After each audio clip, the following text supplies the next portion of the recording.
Thank you for the introduction. Thanks.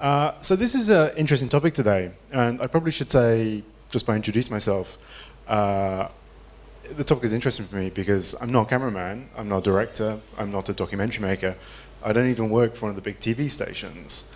So you may be asking, why am I here today to teach you about this? Well, I think it's because my company does something quite interesting with video, and we work with a lot of the big broadcasters around the world.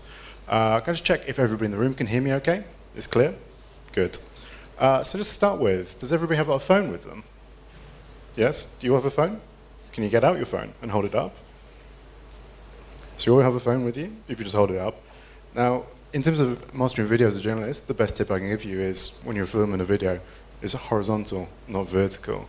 This is the aspect ratio for all TV, for all video online, not for some apps, but this is the secret to capturing good video.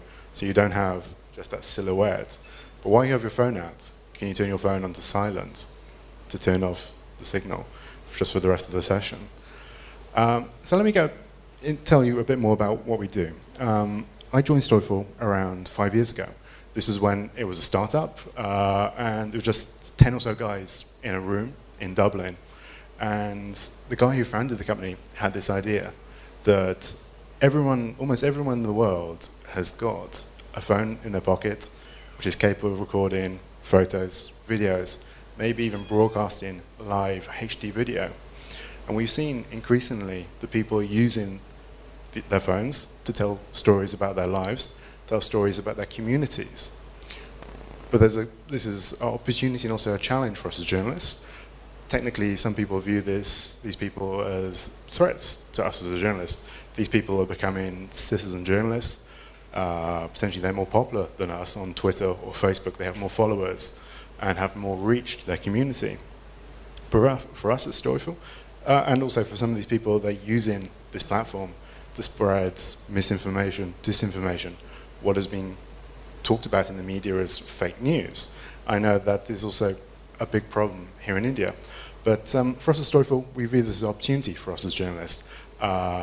We can connect with people traditional journalists would never reach, find footage, find photos, well before any TV crew could ever get there, or even go to places where it's not possible for us as journalists to go and film, whether that's in the middle of a disaster or in places like Iraq or Syria, where it's not safe for us to operate. But you have the local residents there on the ground telling their own stories, telling the stories of the conflict, about their lives, about their families, through their phones and the internet.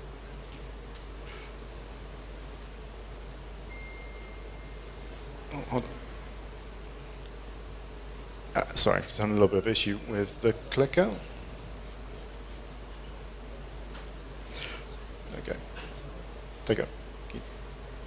Oh no, it's working, sorry. Sorry for the little interruption there. The clicker's not working? Okay, no problem. I'll continue. So we've been doing this for 7 years now. We have a global team, and I run our Asia operation, which is based in Hong Kong. And we're interested in finding stories as they break and develop through social media.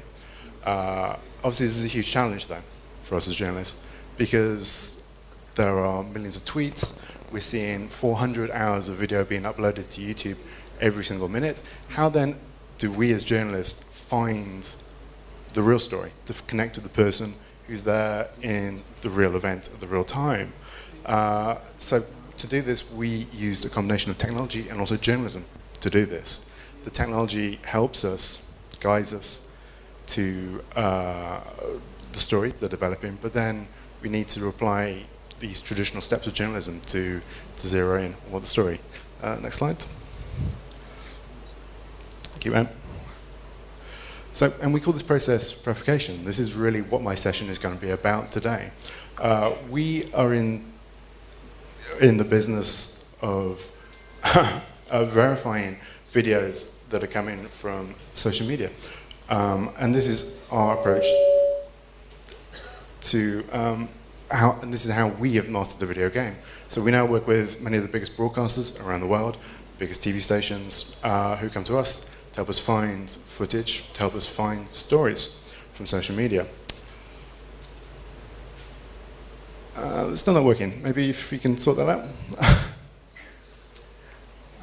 And I'll talk a bit more about how we do that, and also some steps that you can apply to your newsrooms, because I think increasingly every journalist in the world is looking at social media, whether they're there to promote their story, or they're there trying to connect with their sources, with their readers, or in a breaking news story.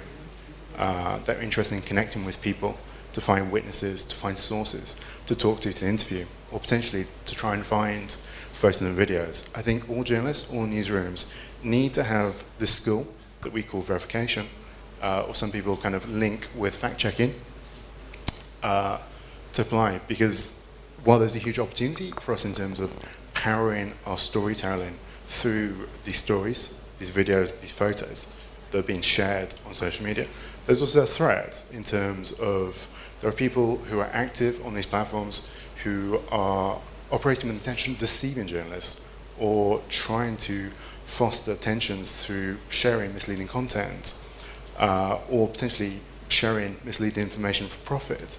If we need to ensure our standards of accuracy and our reputations, we need to be aware of these threats and how to deal with them and sort of be able to identify the fakes. Do we have the clicker working? Okay. Press it hard, okay. Very good. So just draw a distinction here between sort of, there's a lot of discussion at the moment about fact-checking. I see there's a difference between what we do and what fact-checkers do.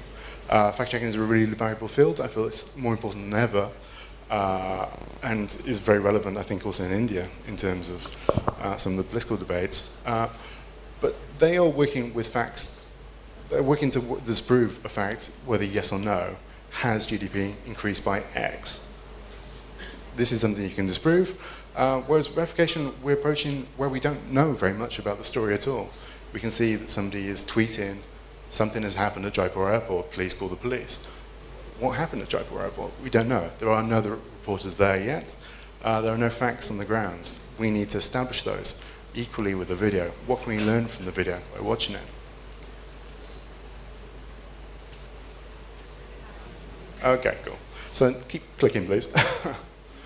So in any of the stories, we're interested in kind of connecting with the person who's there on the ground, the person who's there with his iPhone, importantly holding the iPhone horizontally so they get better video, not vertical video. Keep going. And our approach is to apply, click. Yep, click, yeah. Our approach is to apply sort of the skills of traditional journalism. So we are asking about the 5 W's with any story from social media. The who, the what, the where, the when, the why. It's a new platform, it's new technology, but that doesn't mean we let go of our traditional approach. We need to understand about the story, and when we're talking about verification, we're interested in 3 things in particular. We're interested in the source. We need to know who shot the video. Who are they? What is their motivation? Why are they sharing this video? We need to understand when the video is filmed, and we need to understand where the video is filmed as well. Is this where the person said it was, or is this an old video, or a video taken from another location that's being re-uploaded, and people are now claiming that this happened in Jaipur, when this actually happened in Nepal? Next slide, please. So the question is, how do we go about discovering these stories from social media? And this is where sort of Storyful as a company is part a technology company, part journalist.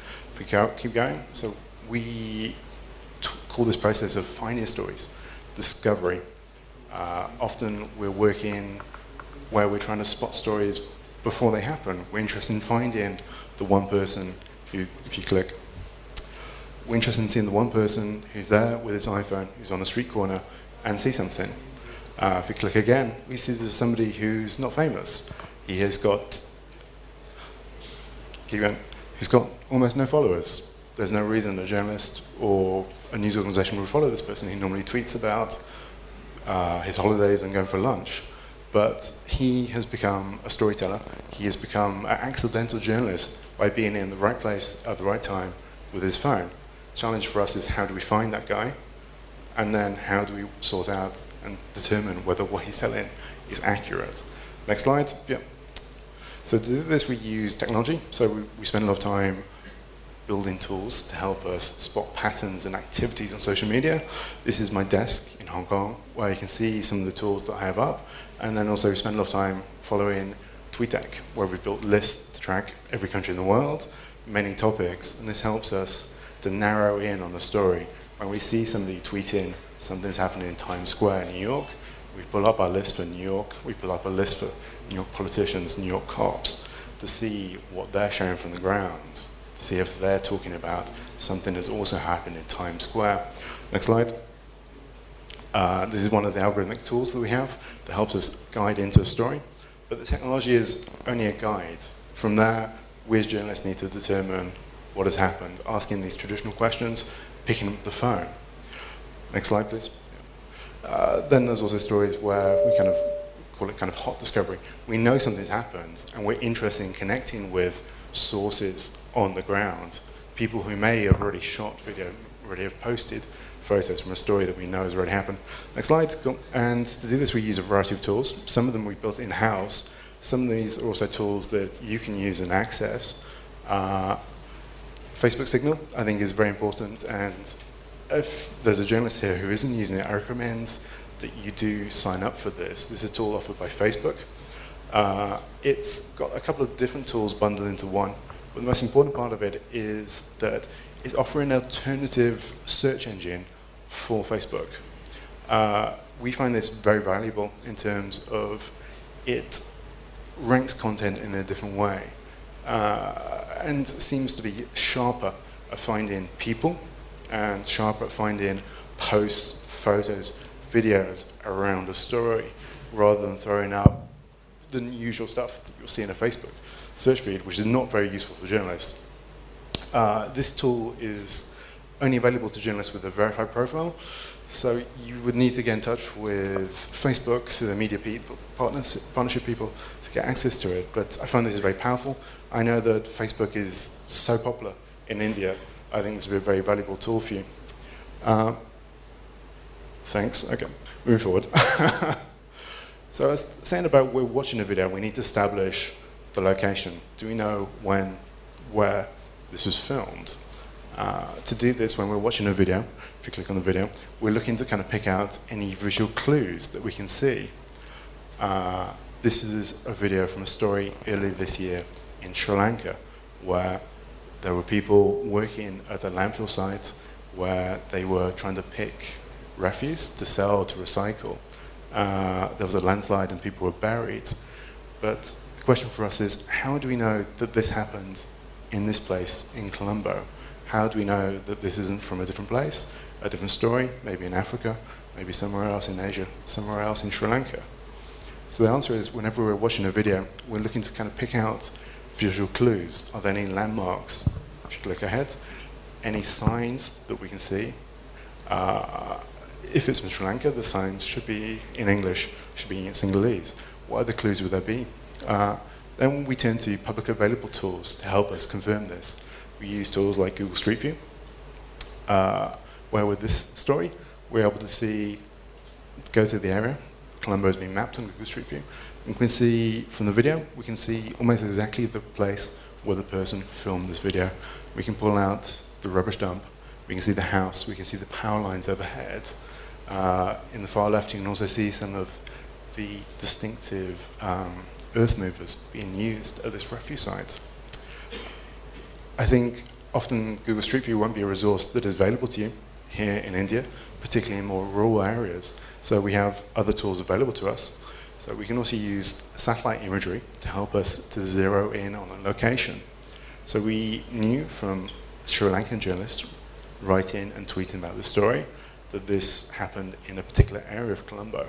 From there, we went to Google Maps, we went to the satellite view, we started to zero in on the area. We could pick out, there is this area, it looks like a rubbish dump. We can start to pull out the features from the satellite. We can see the same building we saw in the video. We can see the overhead power lines and the patterns to help us zero on this location. Go ahead. Sometimes these two tools can't help you, so we turn to another source through Google Images. So we're able to see from this that Journalists have been there before, bloggers have been there before, taking photos of this site. From this we can also pick out some landmarks to help us zero in the location. Cool, next slide. Now date is a really big problem when we're talking about verification, talking about video being shared from social media. One of the most common varieties of fake video is a genuine video that has been re-uploaded from a different time, from a different place, and has been mislabeled with the intention of people profiting, causing mischief, or to try and trick journalists. So we're looking at this video here. This is somebody who's trying to sort of trick journalists with this photo. This is something I saw earlier this year. I saw this photo, saw this video. It's a very dramatic video, but something not quite right about it. It looks a little bit familiar. And there is a tool with which you can use to establish this. And you see that a lot of journalists themselves, keep going, got caught out by this. They're all very enthusiastic. Wow, it's such a great video. Can we use it? Can we put it on TV? We'd like to use it. Keep going. But there's a problem. This video is not from this guy. It's not from San Diego. It's not from that date. Now the answer is, how do we go about establishing that? So one of the most powerful tools available to us as journalists, Storyful, and also you guys can use this. And I would say this is the most important thing for any journalists who are working with photos and videos being shared on social media, is to use the reverse image search tools available through Google Images and TinEye. So you can use this to, this will find any matching images of a photo that have appeared online before. So able to quickly see that this video had been online before the date had been posted on Twitter. So this was a clue that this video was a fake, it was old. From there we're able to zero in and say, you know, when was this posted? And from there we're able to see that this is a video that had been stolen from YouTube. It's a video from Bangkok from 2016, rather than from being San Diego 2017. And from there we're able to see the person stolen it, re-uploaded it to Twitter with the intention of deceiving journalists. Keep going and we can see the video. Next slide, cool. Keep going. So this tool works particularly well with photographs. You can also apply it to videos as well when you're taking the thumbnail of the video. So the thumbnail will be on YouTube, on Twitter, on Facebook. From there you can search it. You can, if you're lucky, you can be more aggressive if you click again. You can even use this on sections of a video. So you can pick out, is there a watermark that appears from an organization? This can be valuable to you in terms of tracking down where and when the video is from. Even in the past, being able to take a soldier appeared in the video and he walks in front of the camera showing his badge on his shoulder, their palette. From that, Google was able to recognize from that screenshot that we took, able to recognize the regiment, and that helped us identify where he came from. If we're being more aggressive and with more challenging videos of Storyful, we can also start to ask questions and start to look at the metadata behind the video. We can also start to pull out factors about the weather, shadows in the video. So, you know, if this video was meant to be filmed in Kashmir in the winter, why is there no snow on the mountains? Why is there no snow on the ground? These are clues that the video is not from the right time, the right place. So that's one of the biggest things about this approach. We're looking to pick up visual clues from watching social media content, from watching photos and videos, and approaching with a skeptical eye, as we would do as a journalist when we're interviewing a source. The source is in many ways the most important part of the story, and one of the biggest challenges for us is to track backwards to try and find the person who originally posted the content. Very often we see a video is being uploaded, but it's not by the person who filmed it, or the video has been stolen, it's been moved from YouTube to Facebook, or somebody's done it in reverse order. For us to understand what is happening with the story, we need to know who shot it. We need to know what are their motivations, where are they from. So a lot of this process is kind of establishing what are the footprints of this person. So they're showing a video, it's meant to show earthquake in Nepal. But 2 hours earlier, they're sharing a selfie from Delhi in a cafe with their friends. Do they have a time machine to go between Delhi and Kathmandu so quickly? I don't think so. So we're looking to establish what is the profile around a person, to establish, does it make sense that they would have shared this video? Building up this social profile around the person is very important to us in terms of understanding who they are, why they're sharing the video. Also in terms of talking about this topic, I think it's important to realize there's issues with ethics in terms of using video coming from social media. For us at Storyful, we won't use any content without the express permission of the person uploading the content. In the past, journalists have operated on the assumption, well, this person has uploaded to YouTube and uploaded to Facebook. Well, they've given up on their copyright. It's on YouTube. It's fair game. This is not how copyright works, and uploading to social media doesn't mean that people have surrendered their copyrights, their image rights. They haven't even surrendered their image rights to the social networks. So for us, working with TV stations, working with newspapers around the world, to take their photos, take their videos, we need that permission. So we need to track backwards, find the person who shot it, confirm that they're the person who shot it, and then get their permission. In doing so, we also need to be very mindful of what are the repercussions for the person. Often people are sharing content and they don't know or they don't understand that their content, their photos and the videos of potentially a very traumatic, a very personal event is now in the public domain, is now going viral, and it's been seen by hundreds of thousands and millions of people. But then when we as journalists publish a story about this, because it may be very newsworthy, what would the impact be then on them? So I think that's something we need to consider when approaching it. And there's also more serious examples. So in terms of all these issues are heightened when we're dealing with live video. I'm not sure how popular Facebook Live and Periscope is in India. It's big, increasingly, okay.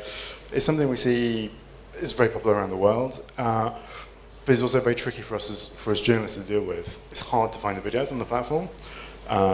With Periscope, they disappear, which makes it difficult after 24 hours. But there's also added issues with the safety and security of the people posting these to social media, and also for others. So if we take example of a story, which I'm probably all very familiar of, the incident at Taj Hotel almost 10 years ago. Now with this story, you would have people inside the building posting content live. But we know from other stories, and also we know from this incident, that the perpetrators follow social media. So in highlighting or publishing a feed from people involved in this story, do we risk endangering the police who are trying to resolve this, or even people who reveal that they're hiding in this location? I think the final part of this is also we need to recognize that, again, people don't always realize what they're sharing or don't realize how publicly available the content that they are posting will be. They don't realize that anyone searching for the right term can find them. And this can be quite traumatic for people.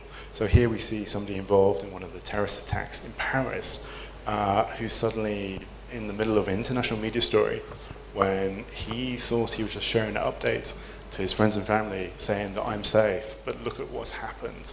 Now suddenly he's been chased by international news organizations around the world, begging, demanding, asking permission to use the video, to use the photos, for him to talk. So we need to be mindful about this, how we approach it. So I'm going to close out there and leave some time for some questions if you have anything. But here are some resources which we'll leave on the screen. So if you want to learn more about what we do at Storyful, you can go to storyful.com. I'd recommend reading our blog. We share a lot of the techniques and processes that we use to find stories, to find photos and videos from social media, and then also how we go about verifying them. There's also In a similar vein, there's a textbook called the Verification Handbook, which is available online, which again has got more information about it. We're also a member of a group of journalists called the First Draft Coalition. So this is a group of journalists who are interested in this field of user-generated content, of finding people telling their own stories, also to approaching this responsibly and helping to combat fake news and misinformation, disinformation. And the final thing I'll just introduce is we also have built a tool for Chrome. Do you guys use Chrome? Maybe not. Okay, one person. So some of you may know with Chrome, you can use extensions. These are mini programs that are like a little app inside the Chrome browser. So you can use this to be more productive, to save some time. So we built a tool that is helping you to search across all the different social networks with one click. So if you want to see what happened in Jaipur or what happened at Fairmont Jodhpur, instead of having to go twitter.com, facebook.com, youtube.com, all the other networks, you have one tool where you can just click, drop in the term, and it'll show you the result from all these pages in one place. Well, I hope you found that helpful. I'll just close down now if you have any questions, but that's all from me. Thank you for your time.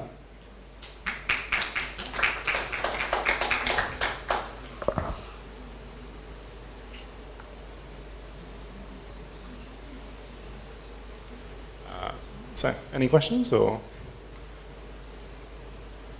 Do you? No. Well, just asking if the app extension is free to use. And It is entirely free to use, yes. Please do. Very good. So maybe I can ask some questions. Like, who here is working at a newsroom in India? Don't be shy, raise your hands. Journalism students? J School. And out of interest, have you seen, maybe skip that question. But I was interested to know actually just sort of how the Indian media uses user-generated content. I know that this is a big issue. It's been a topic of debate, particularly around stories and rumors that have circulated on WhatsApp and have caused problems in terms of fueling intercommunal violence in some areas. I was just wondering if anybody's worked on that story, but maybe not. Very good. What do you think about internet ban? In India, we just ban internet. Wherever we have a crisis, Yes. stop internet. So that's an interesting question. I was being asked, what do I think as a journalist about the Indian authorities banning the internet in certain areas when there has been heightened tensions or intercommunal violence. I don't think you'd be surprised, but as a journalist, I am not in favour of limiting people's freedom of expression. Though I do know in India, as in many other countries, you do have a particular problem with what has been called fake news. I don't think we as journalists should use this term, but I would call this misinformation, disinformation, where you have bad actors intentionally sharing false information with the intention of stoking ethnic or religious tension. So this happens in other places. It's not just India. The question of how the government should tackle this is very difficult. how do you tackle it in other countries? Well, this is a very big question, and the answer is no one really knows right now. So I could say that in Singapore, they're obviously very sensitive to maintaining a level of calm, given they have a how would the West do it? Well, I mean, we generally it's a free-for-all. I mean, what has happened with the particular issue? Sorry, I'm hedging around here. So it's actually the West has not done a very good job about dealing with this, as we've seen from the US election, and also attempts to influence the French election. There's a huge problem with misinformation, disinformation in these areas. I can also point to the UK, where there is a huge amount of false propaganda being used to stoke. Brexit, there was a lot of misinformation spread. Yeah, using to stoke hatred against certain communities. How to tackle this? So you can point to certain examples in the West or the Middle East where there's been a problem with extremist Islamist content being shared from the Middle East. So Storyful is working with Google on a project called Jigsaw, which is aiming to find and eliminate content from the Islamic State as it's being uploaded to YouTube, as it's being uploaded to other platforms. This has been somewhat successful, and Twitter did something in that regard, if I'm not wrong. Twitter started to ban handles as they cropped up. Yes, they do that, yes. I'm not an expert on Twitter, I'm not involved in that project, so I can't talk in more detail about it. But also one of the other areas we're working with Google is it's very specifically focused on this issue of people who are becoming radicalized. So when they are starting to search for certain terms who are used by these Islamic extremists from the Islamic State, instead of going to the propaganda, or what used to be the propaganda before it's deleted, they're being redirected to new videos with the aim of educating them. So really the issue though is, I think you have legislation here in India, which is, well, yes, but let me finish. So I think the issue here is like is one of media literacy, education. So I'm not in favour of banning content as a rule, unless it is so extreme as it is with those examples from the Middle East. And I feel there is existing legislation, I feel, in India, which is there to prevent hate speech and sectarianism, but there's a question of enforcement. And I think it's very important for governments. They can't ignore social media. If this is now the marketplace, this is now the public square, is on Facebook, the government, the police need to be there. They need to be part of this conversation. More than the enforcement, it's about distribution. What content should be banned and should not be banned is the question that we have. Well, this is more a question actually for the networks. I feel if somebody from Google or Twitter or Facebook would maybe like to field that question. But as a journalist, I'm not in favour of banning. So, I'm sure you understand. You remember we met few days before. We did, We were yes. in Singapore. Of course, yes. Right. So there was one guy from Taiwan who has created a chatbot for Line. Yes, this is a really interesting. He's not allowing it, but he has created chatbot Yeah. for Line. So, You just forward it to chatbot and it will automatically reply whether it is right or wrong or fake or whatever. well, let me just recap that. So I met this gentleman in Singapore a couple of weeks ago. We were at a conference which was talking about how journalists in Southeast Asia can fight this problem of misinformation, disinformation. And he's mentioned an example of a Thai journalist from a Thai public broadcaster called MCOT, who has been doing some really interesting work in this area.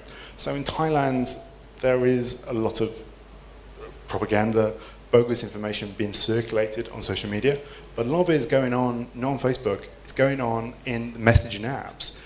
And the biggest messaging app in Thailand is called Line. So he's created a page, a profile there, where people can text him, and he's there watching in forums online to spot bogus stories. He'll go off, he'll go and investigate. He sees a story, people saying, do not eat rice from this company because it has plastic inside. He goes to the company, he goes to the warehouse, he talks to doctors, he talks to inspectors, proves this, is this real, is this fake, makes a story, publishes it online, and then he has a bot through the Line platform where people can text him, say, hey, I saw my grandmother, she shared this on Facebook. She sent this to me, said, do not buy this rice. Is this true? And then he'll send them the story. So this is like one interesting area where journalists are being active and proactive in terms of combating this misinformation, disinformation. Thank you for the question. Anybody else? Well, I think we'll wrap up there in that case. Very good. Thank you for your time, guys. Thank you for the questions.